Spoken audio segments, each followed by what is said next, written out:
바울은 고린도전서 7장에서 결혼, 그리고 이혼, 처녀와 과부의 문제들, 우리의 삶과 매우 밀접한 실제적인 주제들을 가지고 우리에게 이야기해주고 있습니다. 그런데요, 여러분, 오늘 본문을 읽을 때 주의할 점이 있습니다. 과부는 재혼을 해야 되는가, 아니면 홀로 살아가야 하는가, 이혼은 해야 되는가 말아야 되는가, 이러한 질문에 대해서 어떤 삶의 행동 지침을 찾으려 한다면 여러분들은 고린도전서를 제대로 읽는 것, 바른 읽기, 바른 묵상이 아니라고 하는 겁니다. 왜냐하면 당시 고린도 교회의 문화와 또 사회적 배경, 그리고 역사적 상황이라고 하는 것은 2000년이 훨씬 지난 오늘 우리가 이 시대를 살아가는 데에는 상당한 차이가 있기 때문에 그렇습니다. 그러니까 오늘 우리는 이 본문을 읽을 때에 본문에 나타난 어떤 개별적인 결론만 가지고 붙드는 것이 아니라 복음이라고 하는 본질이 고린도 교회라고 하는 특정한 상황 속에서 어떻게 적용되어지고 있는가, 이것을 살펴보아야 된다고요. 오늘 25절에 이렇게 기록되어져 있습니다. 처녀에 대하여는 내가 주께 받은 계명이 없으되 주의 자비하심을 받아서 충성스러운 자가 된 내가 의견을 말하노니. 저도 이런 작업을 한번 해봤어요. 저도 한번 성경을 번역해봤습니다.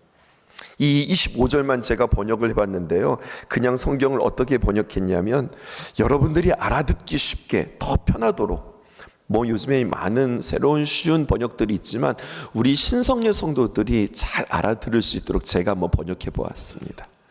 이렇게 해볼게요. 고린도전서 7장 25절입니다. 길죠? 이렇게 번역했어요. 여러분들도 아시다시피 저도 미혼 아닙니까? 지금 사도 바울 이야기하는 거예요. 사실 이 일에 대해서 저는 말할 자격도 없고 충분한 이해도 없는 사람입니다. 그러나 그럼에도 불구하고 우리 주님의 자비와 은혜를 입은 자로서 여러분들을 사랑하는 자의 마음으로 전해드립니다. 이렇게 번역했어요. 아이고, 바울 선생님, 맞다 틀리다 이거다 저거다 라고 우리에게 답을 주세요 라고 성도들이 이야기할 때 어떤 확실한 지침을 듣기 원하는 고린도 교회 교인들에게 사도 바울이 이렇게 이야기한다면 이것은 좀 답답한 노릇입니다. 하지만 여러분, 이것이 바로 책임 있는 지도자의 태도라고 하는 거죠. 하나님께서 주신 계시예요.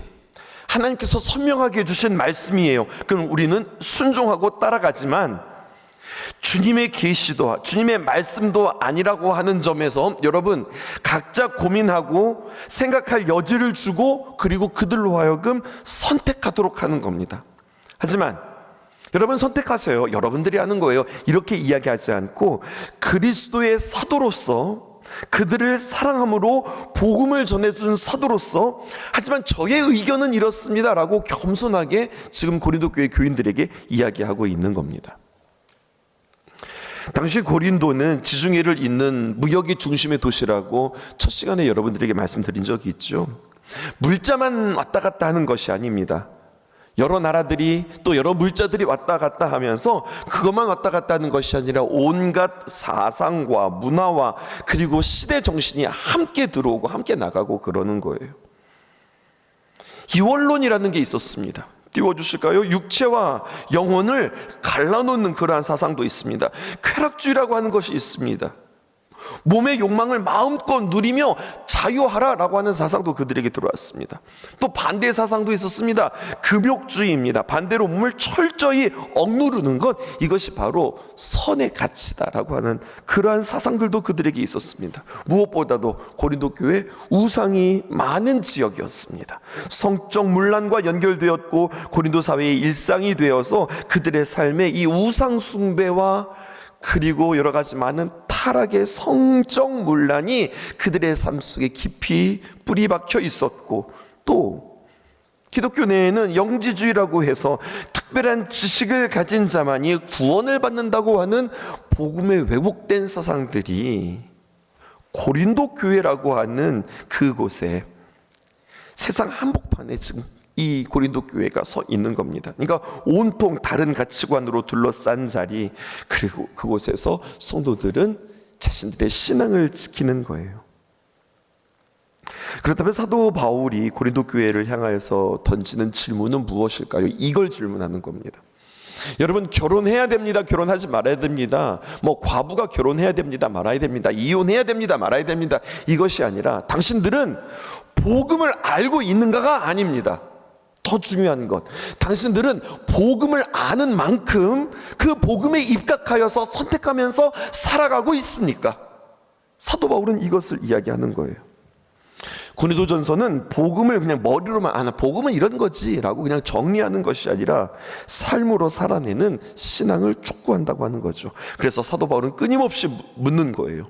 여러분, 우리를 혼탁하게 하고 우리를 헷갈리게 하고 이 시대의 수많은 시대 정신에 밀려드는 이 고린도라고 하는 이 지역에서 복음으로 살아간다고 하는 것은 무엇일까요?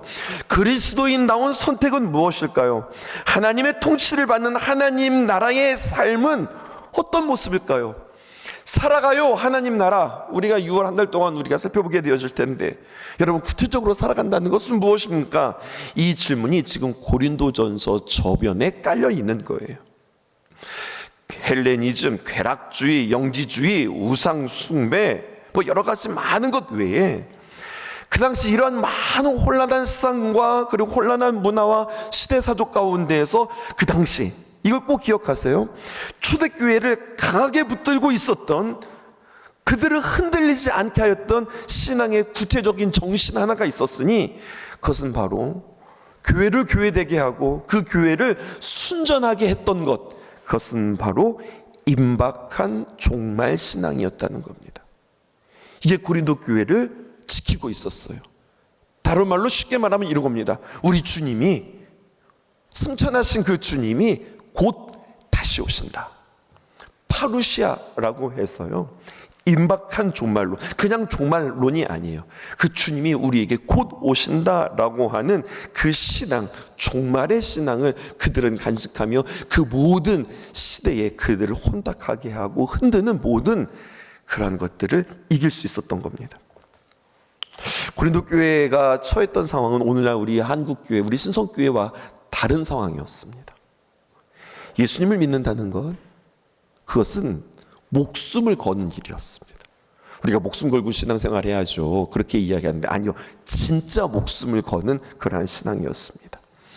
교회를 향한 핍박이 있었고요, 예수님을 믿는다면 사회적 불이익이 너무나도 선명했고요, 때로는 생명의 위험까지 감수해야 했습니다. 그런데 그렇게 혹독한 현실 속에서도 그들이 믿음을 포기하지 않을 수 있었던 것, 그 원천이 어디에 있었다고요? 임박한 종말 신앙에 있었다고요. 주님이 다시 오신다가 아닙니다. 주님이 곧 다시 오신다. 여러분, 이것은 그냥 단순한 교리가 아니었어요. 고난을 견디게 하는 힘이었고 거룩한 삶을 살게 하는 원동력이었습니다. 뿐만 아니라 주님이 그냥 오시는 것으로 끝나는 것이 아니었어요. 오시는 그 주님은, 재림의 주님은 우리의 삶을 심판하신다는 거예요. 예수님은 마지막 날 우리에게 오실 뿐만 아니라 심판주로 우리에게 오신다고 하는 겁니다. 그리고 이 심판, 재림, 이것은 다른 복음 사건과 따로 생각할 수 있는 것이 아닙니다. 도표를 보여주실까요? 재림이 있으려면요, 승천이 있어야 했고요, 승천이 있으려면 부활이 있어야 했으며, 부활이 있으면 반드시 십자가가 있어야 되는 겁니다. 그러니까 십자가의 복음, 부활, 승천, 재림, 그리고 종말이라고, 이 이야기들은 각각 분리된 교리가 아니라 하나의 복음 안에서 연결된 진리였던 거예요. 우리 이야기 볼까요? 여러분들, 세상에서도 종말이라고 하는 말을 씁니다. 그런데 세상이 말하는 종말과 우리 기독교 신앙에서 말하는 종말은 차원 자체가 달라요.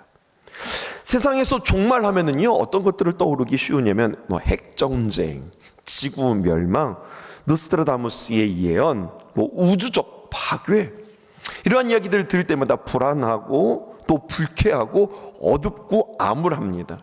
그런데 문제는 그러한 생각, 그러한 색채가 기독교 안에도 그대로 들어와서 어느 순간부터 우리 신앙 속에서도 종말을 이야기하면 왠지 불쾌감이 있거나 아니면 판타지 같거나 우리의 신앙과는 좀 먼 이야기들로 들리기 시작한다고 하는 거죠. 또 여러분들 기억하실 겁니다. 우리 성도님들 아실 텐데요, 다미 선교회의 지도자였던 이장님이라고 하는 목사가 예수님의 재림과 휴거가 1992년 10월 28일에 일어난다고 주장했었습니다. 그때 저는 고등학교 2학년이었습니다. 재림의 날짜를 공개적으로 선포하고 사회적으로 엄청난 물의를 일으켰던 사건이 있었습니다. 그 이후 한국 교회 안에서 종말이라고 하는 말을 꺼내는 그것 자체가 굉장히 불편하고 금기될 정도였습니다. 예수님을 믿는 사람이든 믿지 않는 사람이든 그때 이후로 기독교를 바라보는 사회의 시선이, 물론 그렇게 기독교에 대해서 호의적이지는 않았지만 그때 시선이 뚝 떨어진 겁니다. 더 심각한 문제가 있었는데요, 정통교회가 이 종말에 대하여서 말하지 않자 이단들이 그 빈자리를 채우기 시작합니다.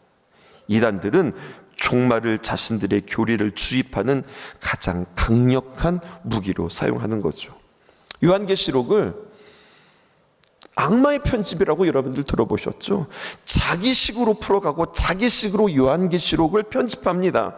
교주, 특정 인물이 바로 이 땅에 재림한 주라고 하는 논리로 그것들을 정당화하는 도구로 종말신앙 그리고 요한계시록을 사용했다고요. 그 결과 오늘날 정통교회는 종말이라고 하는 말을 더더욱 꺼리게 되었고, 종말뿐만 아니라 재림, 휴거, 주님께서 다시 오신다, 이런 말들에 대해서 교회에서 선포하지 않았습니다. 그리고 요한계시록에 대해서 아예 강단에서 그것들을 강해하는 그러한 일들이 희박해졌습니다. 그러므로 오늘 본문이 우리에게 주는 메시지, 그냥 이 문자 그대로, 그래서 목사님 우리가 결혼을 해야 돼요, 말아야 돼요, 과부로 살아가는 게 맞아요, 재혼으로 살아가는 게 맞아요, 이러한 어떤 선택 이전에 우리가 봐야 될 관점은 초대교회가 붙들고 있었던, 그리고 그들이 살았던 임박한 종말의 신앙의 뿌리 가운데에서 사도 바울이 그들에게 어떻게 권면하고 있느냐, 이것을 보는 겁니다. 주님이 다시 오신다, 주님이 곧 오신다라고 하는 믿음으로 그들이 오늘을 살았던 것처럼 우리들도 마찬가지입니다. 주님이 다시 오신다라고 하는 재림 신앙 위에 우리가 만나는 모든 신앙의 문제들을 풀어가야 된다고 하는 거죠. 그래서 바울이 고린도 교회에 건네는 말의 진짜 무게는 바로 거기에 있는 겁니다. 그래서요, 여러분, 우리도 마찬가지입니다. 이 본문을 읽으면서 우리는 이 시대를 우리는 어떻게 살아가야 될까? 우리도 정말 복음과 이 주님의 재림과 종말은 뗄래야 뗄 수 없다고 하는데, 복음의 신앙을 가진 우리가 종말의 신앙 가지고 끌고 가는 우리에게 종말을 바라보고 다시 오실 주님을 기다리는 우리들은 어떤 신앙으로 우리도 이 시대를 살아가야 되는가, 두 가지 오늘 여러분들에게 정의하고자 합니다. 첫 번째, 문장이 길어요, 함께 보실까요? 환난은 반드시 만나는 것이지만 그 환난을 이긴 자에게 주시는 평강이 있습니다 라고 하는 거예요. 27절 보실게요. 내가 아내에게 매였느냐 노이기를 구하지 말며 아내에게 노였느냐 아내를 구하지 말라. 매였느냐, 아내에게 매여 있다, 이것은 무슨 말인가? 현재 결혼한 상태를 말하는 거예요.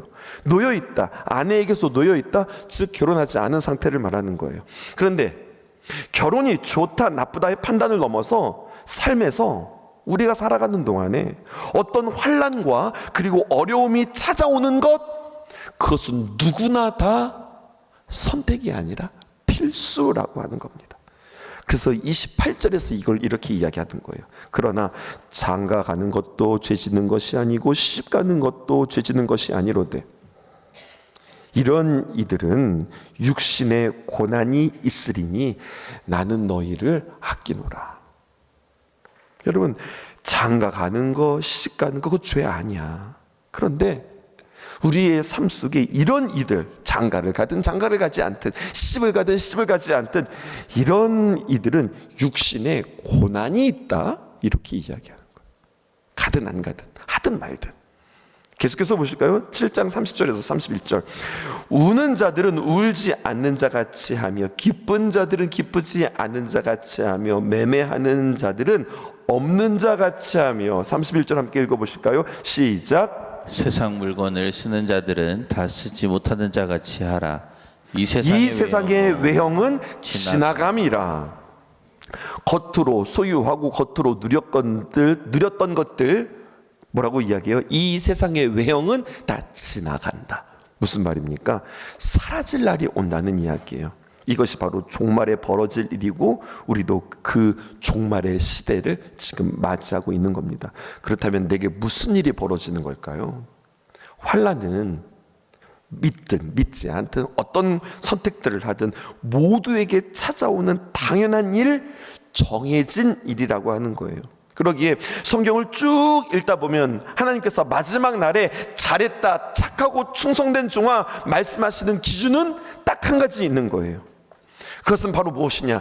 너희들이 그렇게 고난이 많고 참 힘들고 어려운 이 세상을 살아가면서 기준은 딱 한 가지. 너 착하고 충성된 종이구나. 그것은 바로 무엇인가? 이 세상을 살아가면서 내가 믿음을 지켰느냐? 그리고 그 믿음을 지키므로 말미암아 최후 승리했느냐? 내가 하나님을 버리지 않았느냐? 내가 신앙을 버리지 않았느냐? 잘했다, 착하고 충성된 종아. 주님께서 이것을 우리에게 말씀해 주신다는 겁니다. 기억해 보실까요? 우리 믿는 자들에게 승리라고 하는 단어는 줄임말이라고 그랬죠. 무슨 말의 줄임말이라고 그랬어요? 최후 승리라고 하는 말의 줄임말이라고 그랬어요. 우리는 예수님을 믿으면 환난이 없을 거라고 생각해요. 예수님을 믿으면 모든 일들이 잘 풀어질 것이라고 생각해요. 그런데 성경은 이미 우리에게 이야기하고 있어요. 예수님을 믿어도 우리에게 고난과 환난은 우리에게 찾아올 수 있다. 하지만 중요한 것, 그러한 환난과 어려움들을 만날 때 하나님이 함께 하심으로 말미암아 그 믿음을 가지고 끝까지 그 믿음을 붙들고 흔들리지 않고 있는가, 이것이 최후 승리하는 사람의 모습이라고 우리에게 이야기하는 겁니다. 그러니까 환난, 고난, 시험, 어려움, 이것은 우연히 어쩌다가 그렇게 나에게 생기는 일이구나, 이것이 아니라 하나님은 언제나 우리에게 편안한 일상이 아니라 환난 속에서 하나님과 함께하는 훈련을 시켜주신다는 거예요. 그리고 그 훈련의 현장이 바로 우리의 삶이라고 하는 거죠. 여러분, 문제 없는 사람이 없잖아요. 소유의 문제, 내가 무엇을 가지고 있느냐, 심지어 내가 육신에 가지고 있는 문제, 물질의 문제뿐만 아니라 내가 건강을 가지고 있느냐, 내가 능력을 가지고 있느냐 부터 시작해서 사람과 사람 사이의 관계의 문제, 일의 문제, 자녀의 문제, 함부로 이야기하고 싶지는 않아요. 그 문제를 그냥 함부로 여러분들에게 나열하고 싶지 않아요. 그 문제들이 우리에게는 너무나 혹독하고 너무나도 무겁고 너무나도 이것은 우리에게 진지한 문제이기 때문에 그렇습니다. 그런데 여러분, 문제 아닌 것들이 우리의 삶 가운데 없는데 왜 이렇게 문제가 끊어지지 않는 거야? 이렇게 예수님을 믿어도 왜 이렇게 힘든 거야? 이렇게 이야기하는 것이 아니라 환난은, 오늘 성경은 우리에게 이야기해요. 와야 할 것이 오는 거다. 온 것이 올 뿐이다. 이렇게 이야기하는 거죠. 베드로서 4장 12절에 있는 말씀, 베드로전서 4장 12절에 있는 말씀 보실까요? 사랑하는 자들아, 너희를 연단하려고 오는 불시험을 이상한 일 당하는 것 같이 이상히 여기지 말고. 심지어 베드로는 뭐라고 이야기했느냐? 우리가 만나는 시험이 보통 시험이 아니에요. 불시험이라고 이야기했어요. 그러니까 얼마나 힘든 거예요. 근데 이상하다, 왜 이렇게 나가 힘들지? 이상한 것으로 이상한 일 당한 것 같이 이상히 여기지 말라. 그거는 당연한 거다. 시험을 당했습니까? 당연한 거다. 어려움을 만났습니까? 당연한 거다. 중요한 것은 시험을 만났느냐 안 만났느냐가 중요한 것이 아니라 그 시험을 만났을 때 어떻게 하느냐, 하나님을 붙드는 그 방법으로 우리가 승리하는 것, 이기는 것. 그러므로 종말을 믿는 신앙, 마지막 주님께서 오신다라고 하는 것은, 잠깐만, 그날이 언제지? 언제 그날이 우리에게 오지? 마지막 날이 언제일까의 촉각을 세우는 것이 아니라 종말을 살아가는 나에게 닥치는 환난, 그것을 당연한 것으로 받아들이고 내가 주님과 함께 이것들을 이긴다라고 하는 그러한 우리들의 승리와 분투, 환난 가운데 하나님을 붙들 때 그때 하나님께서 우리에게 이기게 하시고 하나님께서 우리에게 평강을 주신다는 겁니다. 평강을 누린다는 것은 세상의 어떤 것들을 내가 가지고 내가 누림으로 인하여서 누리는 그 평강이 아니라 하나님이 주시는 평강을 누리는 사람들, 이것이 종말을 사랑하고 종말을 기다리는 성도들의 자세라고 하는 거죠. 마지막 한 가지 더 보실까요? 종말을 살아가는 성도들 어떤 삶이라고 그랬어요? 먼저 리마인드하고 환난과 어려움 오는 거다. 하지만 주님과 함께 다시 오실 그 주님을 기다리며 고대하며 주님 앞에서 나는 믿음 가지고 승리하는 거다라고 한다면, 두 번째, 종말을 살아가는 자들이 중요한 것은 바로 무엇이냐면, 문장을 띄워드릴게요. 이렇게 보십시다. 종말의 신앙을 살아가는 자는 더 중요한 일에 눈을 뜬다고 하는 사실이에요. 32절에서 35절입니다. 너희가 염려가 없기를 원하노라. 장가가지 않는 자는 주의 일을 염려하여 어찌하여야 주를 기쁘시게 할까 하되. 33절. 장가간 자는 세상 일을 염려하여 어찌하여야 아내를 기쁘게 할까 하여. 34절. 마음이 갈라지며 시집가지 않는 자와 처녀는 주의 일을 염려하여 몸과 영을 다 거룩하게 하려 하되 시집간 자는 세상 일을 염려하여 어찌하여야 남편을 기쁘게 할까 하느니라. 35절. 내가 이것을 말함은 너희의 유익을 위하며 너희에게 올무를 놓으려 함이 아니니 오직 너희로 하여금 이치에 합당하게 하여 흐트러짐이 없이 주를 섬기게 하려 함이라. 뭐가 좋다 뭐가 나쁘다라고 이야기할 수 없다는 거예요. 장가가고 시집가면 무슨 생각을 하게 되어집니까? 당연히 어떻게 하면 내 남편을 기쁘게 할까, 내 아내를 어떻게 하면 만족시키게 할까. 그러면 이게 나쁜 거예요? 나쁜 것이 아닙니다. 그런데 35절을 보세요. 다시 한번 반복할게요. 내가 이것을 말함은 너희의 유익을 위함이요 너희에게 올무를 놓으려 함이 아니니 오직 너희로 하여금 이치에 합당하게 하여 흐트러짐이 없이 주를 섬기게 하려 함이라. 어려운 이야기니까 제가 좀 쉽게 설명해 볼게요. 남편을 기쁘게 하고 아내를 만족시키는 거 중요합니다. 잘하는 겁니다. 그런데 마지막 줄 보세요. 흐트러짐 없이 주를 섬기는 일. 자칫 잘못하면은 세상의 일에 세상을 만족시키고 사람을 만족시키다가 정말 정작 중요한 것을 놓치면서 살아갈 수 있다는 겁니다. 이것을 깨닫게 하는 거예요. 주님께서 하신 말씀이에요. 복음서를 보겠습니다. 마태복음 24장 36절에서 39절. 종말의 때를 이렇게 이야기합니다. 띄워주실까요? 그러나 그날과 그때는 아무도 모르나니, 주님이 오시는 그날입니다. 하늘의 천사들도 아들도 모르고 오직 아버지만 아시느니라. 37절 시작. 노아의 때와 같이 인자의 임함도 그러하리라. 38절. 홍수 전에 노아가 방주에 들어가던 날까지 사람들이 먹고 마시고 장가들고 시집가고 있으면서. 39절. 홍수가 나서 그들을 다 멸하기까지 깨닫지 못하였으니 인자의 임함도 이와 같으리라. 사랑하는 성도 여러분, 제가 질문하겠습니다. 먹는 것, 마시는 것, 장가들고 시집가는 것, 그게 나쁜 거예요? 나쁜 거 아닙니다. 그런데 왜 그들에게 심판이 임했을까요? 경청하십시오. 그들에게는 그것만 있었어요. 그것만 그들에게 전부였어요. 먹고 마시고 장가들고 시집가는 거 외에 아무것도 관심이 없었습니다. 그것만이 인생의 목표였습니다. 그것만 바라보고 살아갔습니다. 세상에 있는 것 그것만 추구하면서 살아갔습니다. 그것만 바라보니 하늘을 바라보지 못했습니다. 주님 오실 날을 바라보지 못했습니다. 주님의 심판을 기억하지 못했습니다. 그래서 그들이 심판을 받은 겁니다. 고린도전서 7장 36절에서 38절. 그러나 누가 자기의 약혼녀에 대한 행동이 합당하지 못한 것 같아 그 약혼녀의 혼기가 지나고 그같이 할 필요가 있거든 원하는 대로 해라. 그것은 죄 지는 것이 아니니 그들로 결혼하게 하라. 37절. 그러나 그가 마음을 정하고 또 부득이한 일도 없고 자기 뜻대로 할 권리가 있어서 그 약혼녀를 그대로 두기로 하여도 잘하는 것이니라. 38절. 그러므로 결혼하는 자도 잘하거니와 결혼하지 아니하는 자는 더 잘하는 것이니라. 사도 바울은 이야기하는 거예요. 종말의 때에 약혼한 사람이 결혼을 해도 잘하는 거고, 혼기가 지났어도 결혼하지 않기로 작정하는 거 잘한 거예요. 나쁜 거 아니라는 거죠. 그런데 38절에 보면은 더 잘하는 것. 38절, 그러므로 결혼하는 자도 잘하거니와 결혼하지 아니하는 자는 더 잘하는 것이다. 그러니까 결혼하지 않는 것은 더 잘하는 거야. 그러니까 우리 결혼하지 말아야 돼, 이 말이 아닌 거예요. 결혼하는 것도 잘하는 거고 결혼하지 않는 것도 잘하는 거야. 근데 우리는 무엇을 생각하느냐? 종말의 때에 주님 오심을 우리는 기억하면서 더 잘하는 것은 무엇일까?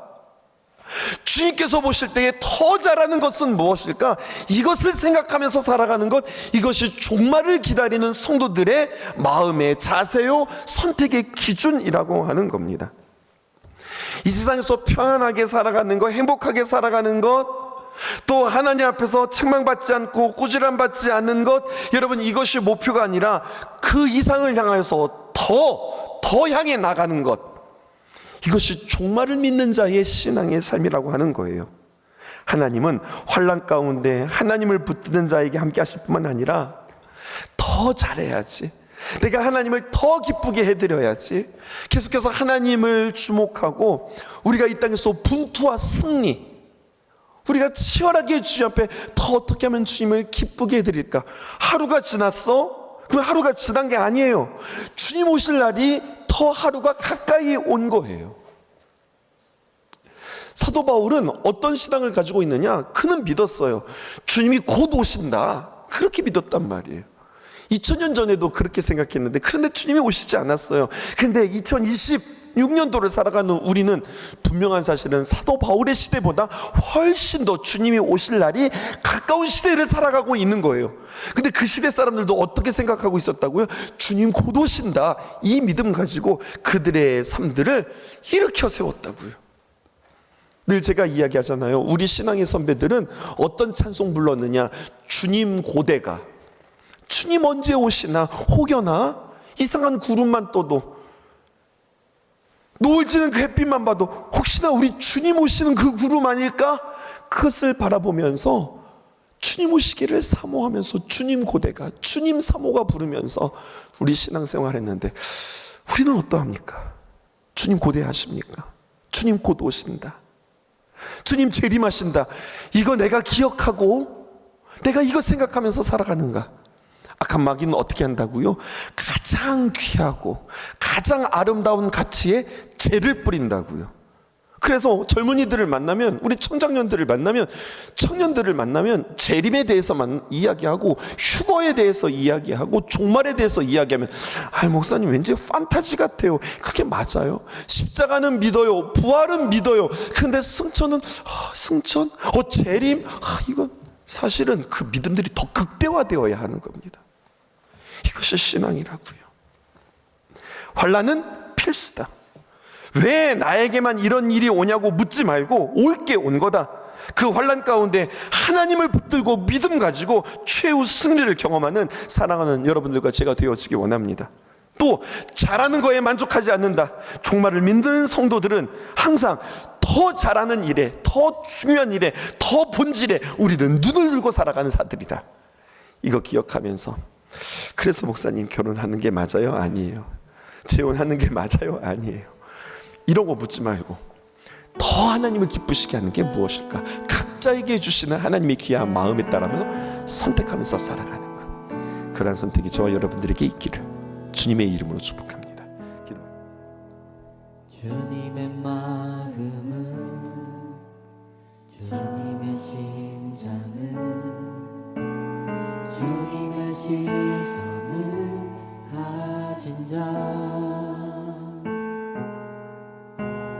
상한 갈대와 꺼져가는 등불을 외면하지 않을 자 누구인가?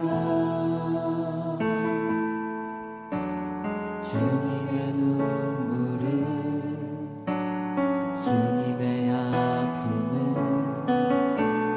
주님의 애통을 가진 자, 이 땅을 향하신 주님의 마음을 누구인가 주님의 성령 부어주소서 굳은 마음 제하시고 이 땅을 향한 주의 애끓는 마음 부사 무너진 교회 회복시키고 주 오실 길 예비하는 하나님의 사랑 그 마음 가진 자 주님의 마음에 합한 자로 세워주소서.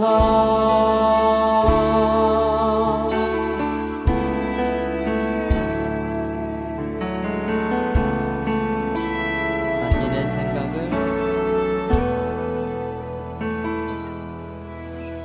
자신의 생각을 자신의 유익을 자신의 고집을 버린 자 주님 말씀에